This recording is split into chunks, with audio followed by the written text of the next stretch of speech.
Quinquepedalion by Piers Anthony. Performed by Paul Lawley Jones. It lay there, an indentation in the soil, 2 inches deep and 9 feet in diameter.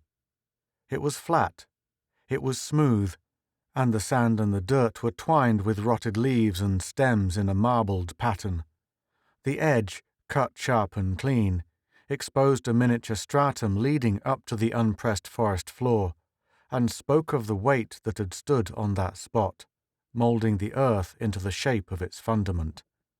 It was the mark of a foot, or a hoof, or whatever it is that touched the ground when an animal ambulates.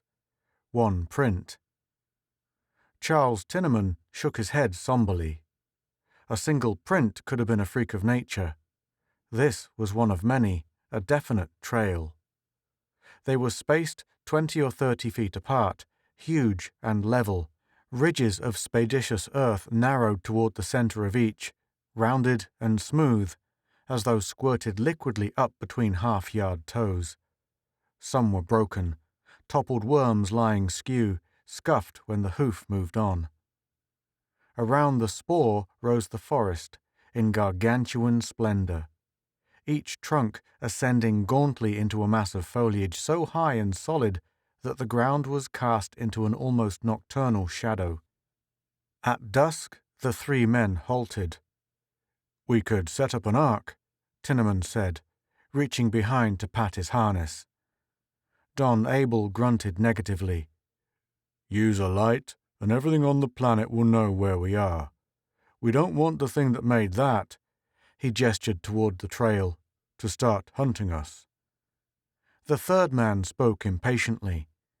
"It rains at night, remember?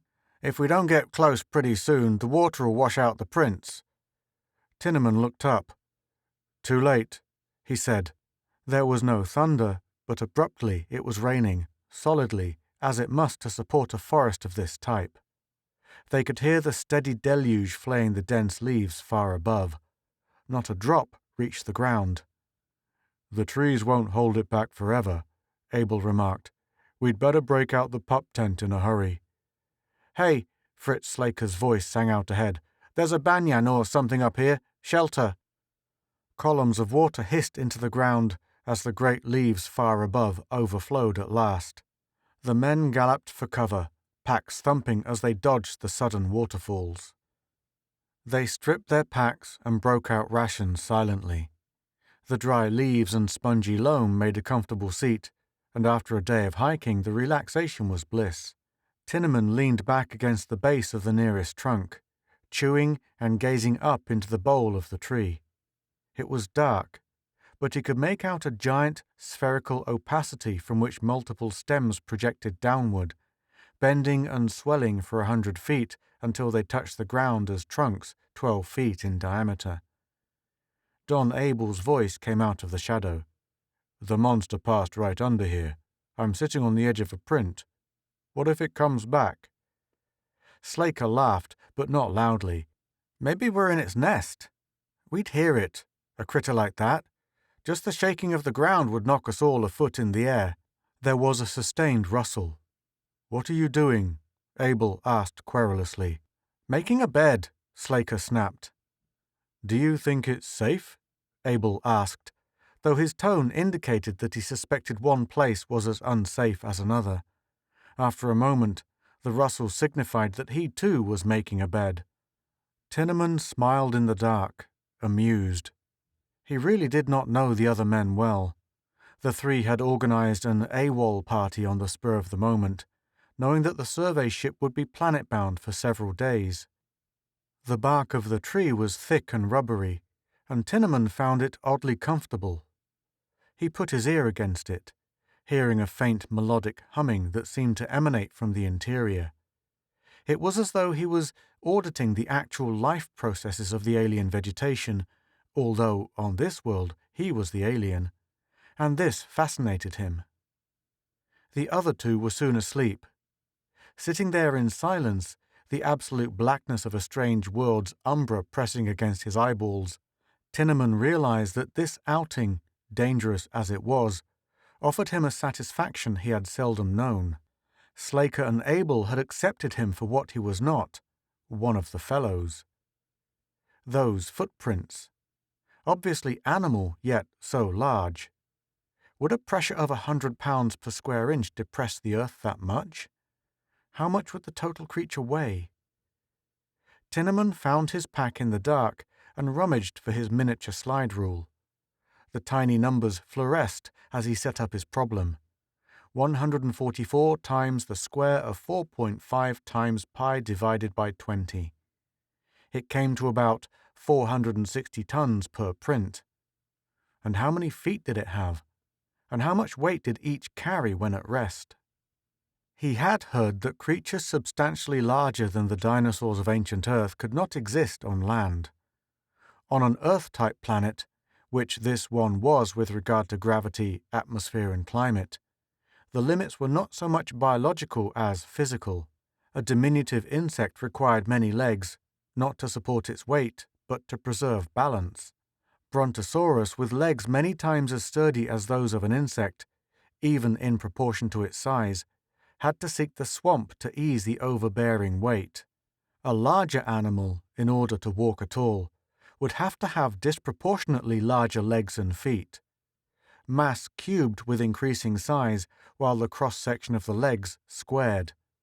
To maintain a feasible ratio, most of the mass above a certain point would have to go to the feet. 460 tons. The weight on each foot exceeded that of a family of whales. Bones should shatter and flesh tear free with every step. The rain had ceased and the forest was quiet now. Tinneman scraped up a belated bed of his own and lay down. But his mind refused to be pacified. Bright and clear and ominous, the thoughts paraded, posing questions for which he had no answer.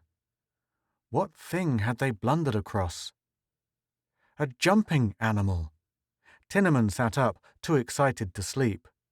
Like an overgrown snowshoe rabbit, he thought, bounding high, hundreds of feet to nip the lofty greenery, then landing with terrific impact. It could be quite small, less than a ton perhaps, with one grossly splayed balancing foot. At night, it might sail into a selected roost, or onto. He turned his eyes up to the impenetrable canopy above. In the flattened upper reaches of the banyan, a nest? Tinneman stood, moving silently away from the bodies of his companions. Locating his pack a second time, he dug out cleats and hand spikes, fitting them to his body by feel. He found his trunk, shaping its firm curvature with both hands. Then he began to ascend. He climbed, digging the spikes into the heavy bark and gaining altitude in the blackness. The surface gradually became softer, more even, but remained firm. If it were to pull away from the inner wood, the fall would kill him. He felt the curvature increase, and he knew that the diameter of the trunk was shrinking, but still there was no light at all. His muscles tensed as his body seemed to become heavier, more precariously exposed. Something was pulling him away from the trunk, weakening his purchase, but he could not yet circle any major portion of the column with his arms. Something was wrong. He would have to descend before being torn loose. Relief washed over him as he realized the nature of the problem. He was near the top. The stem was bending in to join the main body of the tree, and he was on the underside. He worked his way to the outside, and the strain eased. Now gravity was pulling him into the trunk, helping him instead of leaving him hanging. Quickly he completed the ascent and stood at last against the massive nexus where limb melded into bole. Here there was light, a dim glow from overhead. He mounted the vast gnarled bulk, a globular shape 30 feet in diameter, covered with swellings and scars. It was difficult to picture it as it was, 100 feet above the ground, for nothing at all could be seen beyond its damp mound. Although it was part of a living or once living thing, there was no evidence of foliage, there was no nest. The center of the crude sphere rose onto another trunk or stalk, a column about 10 feet in diameter, pointing straight up as far as he could see. He was not at the top at all. The bark here was smooth and not very thick. It would be difficult to scale, even with the cleats. Tinnaman rested for about 10 minutes, lying down and putting his ear to the wood. Again, the melody of the interior came to him, gentle yet deep. It brought a vision of many layers, pulsing and interweaving, of tumescence and flow, rich sap in the fibres. There was life of a sort going on within, either of the tree or in it. He stood and mounted the central stalk. Quickly he climbed, spikes penetrating at fingers, knees, and toes, bearing him ant-like up the sheer column without hesitation. The light above became brighter, though it was only the lesser gloom of a starless night on a moonless planet. Ahead, the straight trunk went on, narrowing but never branching. Huge limbs from neighbouring trees crossed nearby, bare and eerie, residual moisture shining dully. But his climb ignored them. 50 feet, 75, and now he was as high above the bole as it was above the ground. The stem to which he clung had diminished to a bare 5-foot diameter, but rose on toward the green upper forest. Tinnaman's muscles bunched once more with strain. A wind came up, or perhaps he had come up to it. At this height, even the slightest tug and sway was alarming. He reached his arms around the shaft and hung on. Below, the spokes of other trees were a forest of their own, a fairyland of brush and blackness, crossing and recrossing, concealing everything except the slender reed he held. Above, the first leaves appeared, flat and heavy in the night. He climbed. Suddenly, it ended. The trunk, barely 3 feet through, expanded into a second bowl shaped like an upside-down pear with a 5-foot thickness, and stopped. Tinnaman clambered onto the top and stood there, letting his weary arms relax, balancing against the sway. There was nothing else, just a vegetable knob 200 feet above the ground. All around, the dark verdure rustled in the breeze, and the gloom below was a quiet sea. No branches approached within 20 feet of the knob, though the leaves closed in above, diffusing the glow of the sky. Tinnaman studied the hollow around him, wondering what kept the growth away. Was this a take-off point for the hidden quarry? Then it came to him, unnerving him completely. Fear hammered inside him like a bottled demon. He dared not let it out. Shaking, he began the descent. Morning came, dim and unwilling, but it was not the wan light filtering down like sediment that woke the explorers, nor was it the warmth of day, soaking into the tops and running down the trunks in the fashion of the night water. They woke to sound, a distant din as of a large animal tearing branches and crunching leaves. It was the first purposeful noise they had heard since entering the forest. As such, it was unnatural and brought all three to their feet in alarm. The evening deluge had eradicated all trace of the prints leading up to the giant structure under which they had taken shelter. Beneath it, the spoor remained, as deep and fresh as before. One print near the edge was half gone. Slaker sized up the situation immediately. "Guarantees the trail was fresh," he said. "We don't know whether it was coming or going, but it was made between rains. Let's get over and spot that noise." He suited action to word and set off, pack dangling from one hand, half-eaten space ration in the other. Abel was not so confident. "Fresh, yes, but we still don't know where the thing went. You don't look as though you got much sleep, Tinny." Tinnaman didn't answer. They picked up their packs and followed Slaker, who was already almost out of sight. They came up to him as he stood at the edge of an open space in the forest. Several mighty trees had fallen, and around their massive corpses, myriad little shoots were reaching up. The sunlight streamed down here, intolerably bright after the obscurity underneath. The noise had stopped. There was a motion in the bush ahead. A large body was moving through the thicket, just out of sight, coming toward them. A serpentine neck poked out of the copse, bearing a cactus-like head a foot in diameter.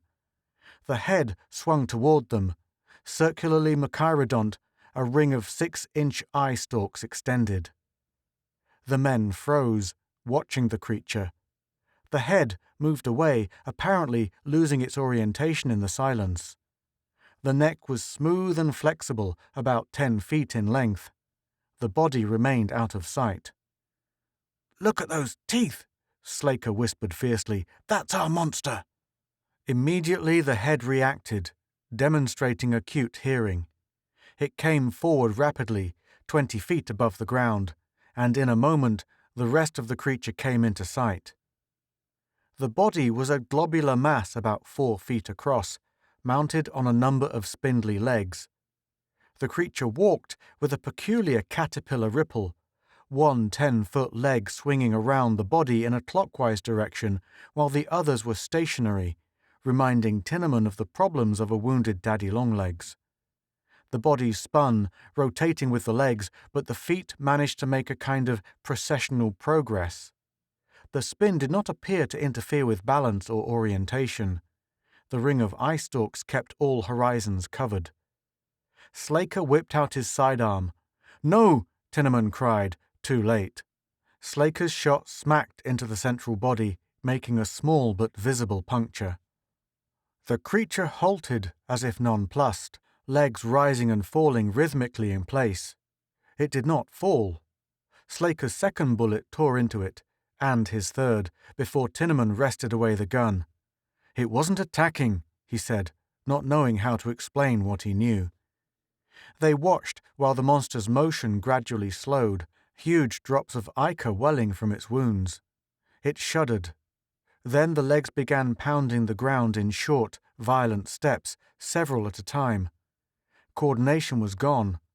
Slowly, the body overbalanced and toppled. The great mouth opened like a flower, like a horn, and emitted an ear-shattering blast of sound, a tormented cry of pain and confusion. Then the body fell heavily on its side. For a moment, the three men stood in silence, watching the death throes. The creature's legs writhed as though independently alive, and the head twisted savagely on the ground, knocking off the oddly brittle eye stalks. Tinnaman's heart sank, for the killing had been pointless. If he had told the others his nighttime revelation. From the forest came a blast of incredible volume. Tinnaman clapped both hands over his ears as the siren stridents deafened them with a power of 12 to 15 bells. It ended, leaving a wake of silence. It had been a call similar to that of the creature just shot, but deeper and much louder. There was a larger monster in the forest, answering the call for help. "Its mate?" Abel wondered out loud, his voice sounding thin. "Its mother," Tinnaman said succinctly, "and I think we'd better hide." Slaker shrugged. "Bullets will stop it," he said. Tinnaman and Abel forged into the brush without comment. Slaker stood his ground confidently, aiming his weapon in the general direction of the approaching footfalls.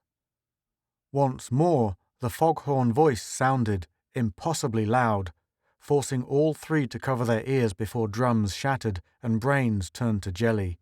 Slaker could be seen ahead, one arm wrapped around his head to protect both ears, the other waving the gun. The ground shook. High foliage burst open and large trees swayed aside, their branches crashing to the ground. A shape vast beyond imagination thundered into the clearing. For a moment, it paused, a 4-legged monster 100 feet high. Its low head was 12 feet thick, with a flat, shiny snout. A broad eye opened several feet across, casting about myopically.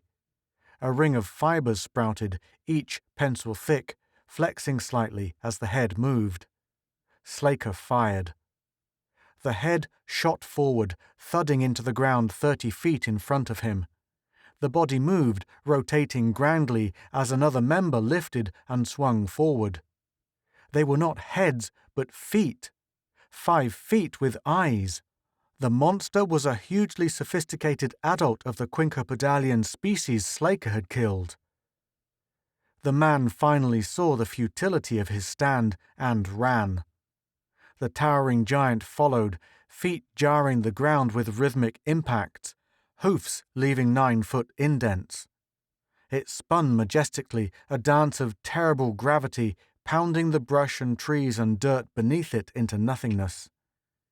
As each foot lifted, the heavy skin rolled back, uncovering the eye, and the sensory fibrils shot out.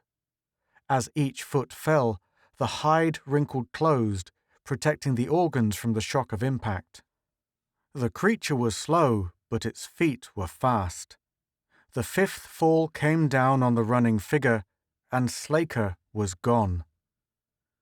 The quinquepedalian hesitated, 1 foot raised, searching. It was aware of them. It would not allow the killers of its child to escape. The eye roved, socketless, its glassy stare directed by a slow twisting of the foot. The circle of filaments combed the air, feeling for a sound or smell or whatever trace of the fugitives they were adapted to detect. After a few minutes, the eye closed and the fibrils withdrew. The foot went high, plummeted. The earth rocked with the force of the blow. It lifted again to smash down a few feet over, leaving a tangent print. After a dozen such stomps, the creature reversed course and came back, making a second row ahead of the first. This, Tinneman realized, was carpet bombing, and the 2 men were directly in the swath. If they ran, the 5-footed nemesis would cut them down easily. If they stayed, it would get them anyway, unless one or both of them happened to be fortunate enough to fit into the diamond between 4 prints. The odds were negative, and quite possibly it would sense a near miss and rectify the error with a small extra tap. They waited, motionless, while it laid down another barrage, and another. Now it was within 50 feet, mechanically covering the area. Behind it, a flat highway was developing. Saturation stomping, Tinneman thought, and found the concept insanely funny. Man discovers a unique 5-footed monster, the Quink, and it steps on him. Would the history books record the irony? He saw the answer. He gave a cry and lurched to his feet, flinging his pack aside and plunging directly at the monster. The foot halted quite fast on the uptake and rotated its eye to cover him. It gathered itself, crashed down, an irresistible juggernaut. The earth jumped with its fury, but Tinneman, running in an unexpected direction, had passed its arc. He halted directly under the main body of the quinquepedalian.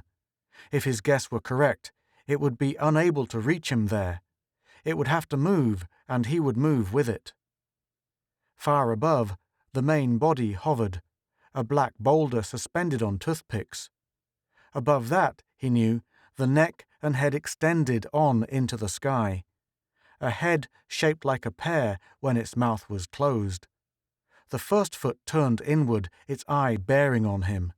It hung there, several feet above the ground, studying him with disquieting intelligence.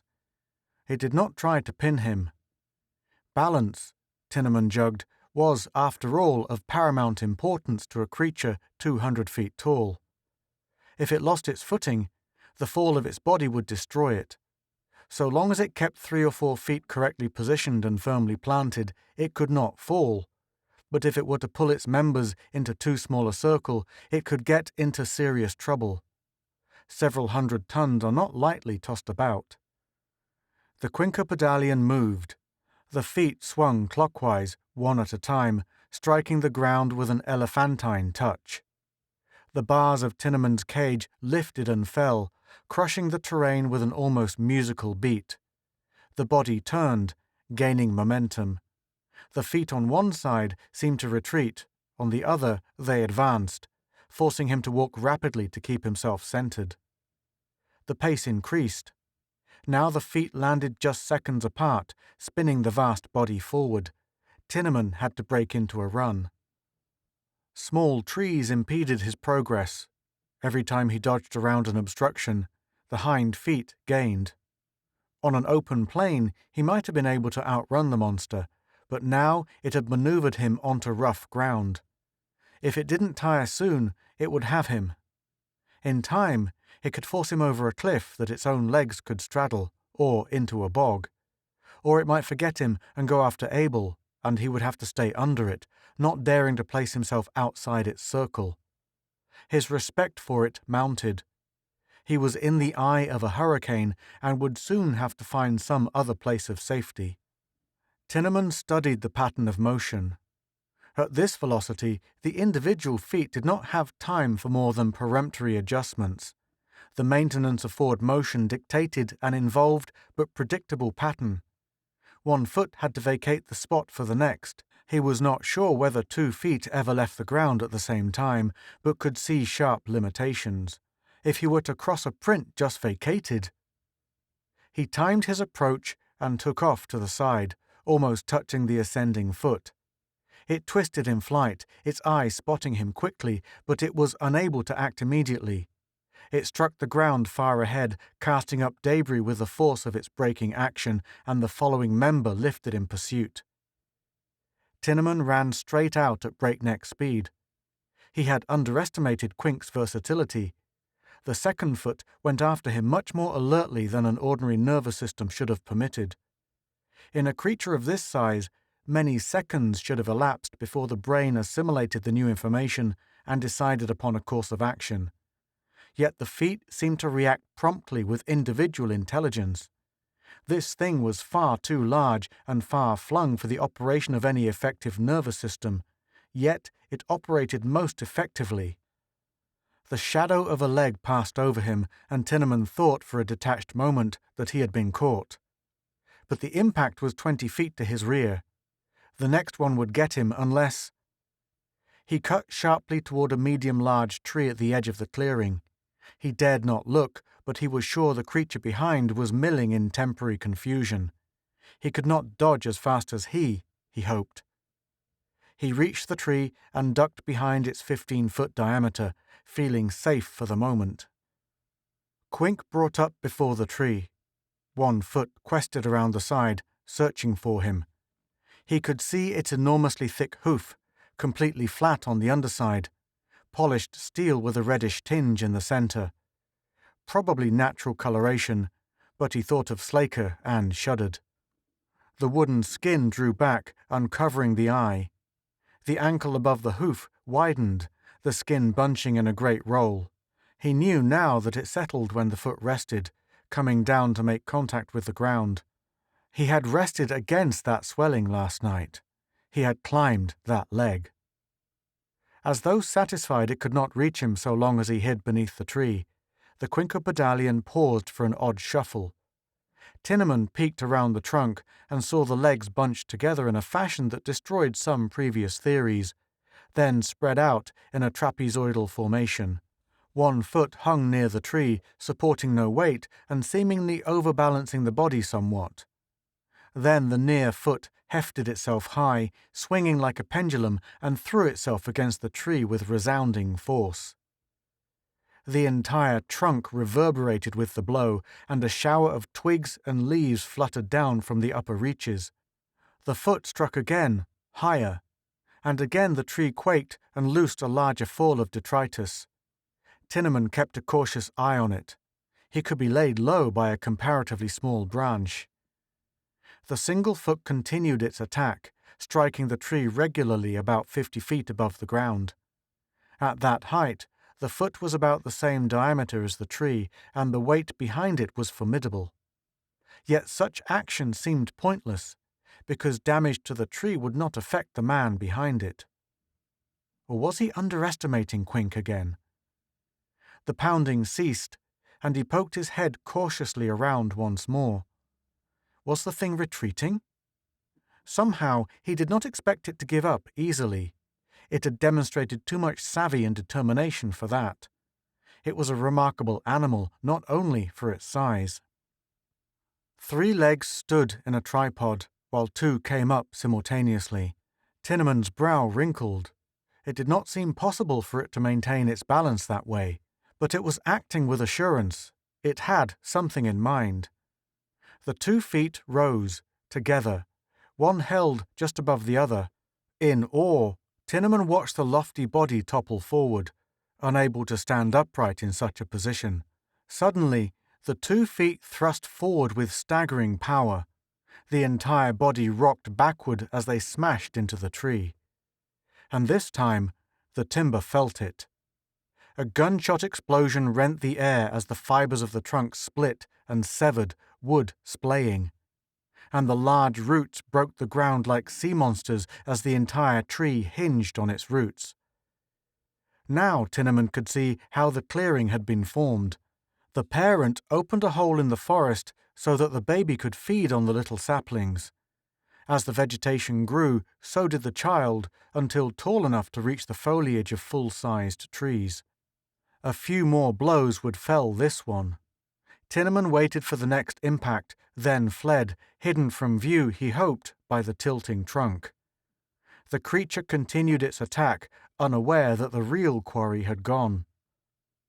Tinneman picked up the trail. Human prints this time. Abel should have escaped during the distraction, and would be heading for the ship. The mighty forest was quiet now, except for a slight rustle ahead. That would be Abel. Tinneman moved without noise, instinctively, disinclined to interrupt the medication of the great tree's eternal beauty.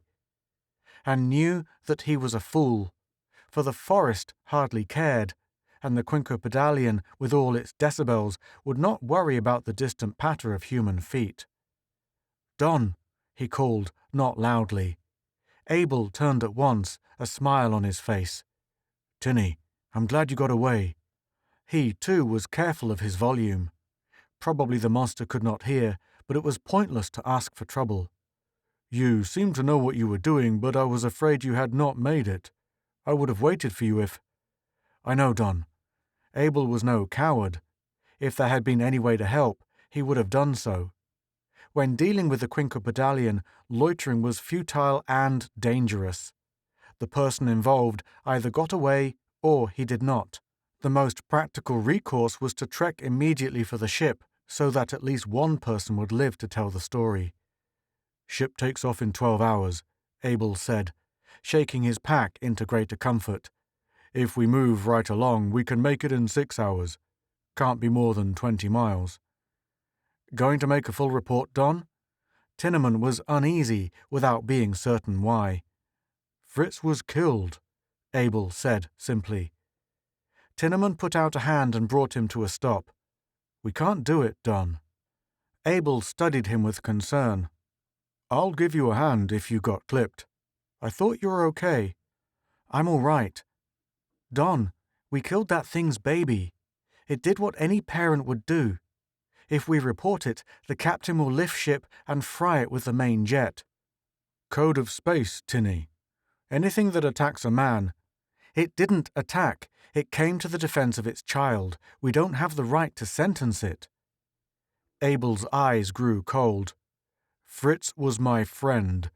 I thought he was yours, too. If I could have killed that monster myself, I'd have done it. You coming along?"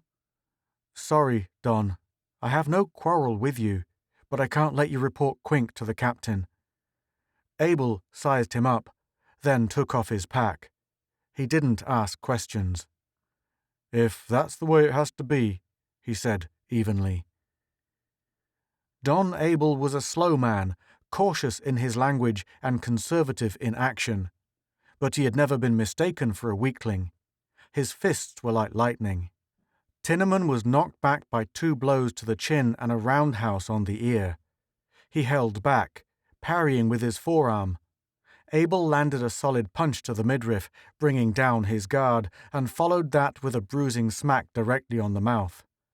Tinneman feinted with his left, but got knocked off his feet with a body check before getting a chance to connect with his right. He rolled over, grasping for the feet, and got lifted by a blinding knee to the chin. His head reeled with a red haze. and still the blows fell, pounding his head and neck, while Abel's foot stunned the large muscle of the thigh, aiming for the groin. Tinneman's reticence fell aside, and he began to fight. He bulled upward, ignoring the punishment, and flung his arms around the other man's waist. Abel retaliated with a double-handed judo chop to the back of the neck, but he held on, linking his forearms in a bear hug, pulling forward. Abel took a fistful of hair, jerking Tinneman's head from side to side, but slowly the hug lifted him off his feet. Abel was free suddenly, using a body motion Tinneman hadn't met before, and once again fists flew. It took about 15 minutes. Abel finally lay panting on the ground, exhausted but conscious, while Tinneman rummaged in the pack for first aid. "I knew you could take me," Abel said. "It had to be fast, or that damn endurance of yours would figure in.